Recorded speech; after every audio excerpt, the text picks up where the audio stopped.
Hello and welcome. This is an easy and shortcut tutorials for installing eSIM on your Android device.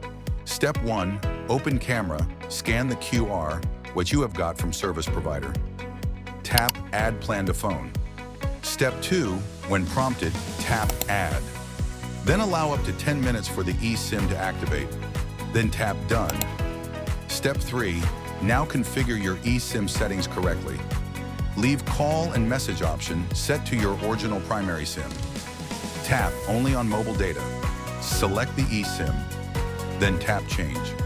Step 4, ensure data. Roaming is active. Go to settings, tap connection, tap mobile networks. Now ensure data roaming is turned on. That's it. Now restart your phone. For more info-based tech tutorials, please like and subscribe our channel and press the bell icon.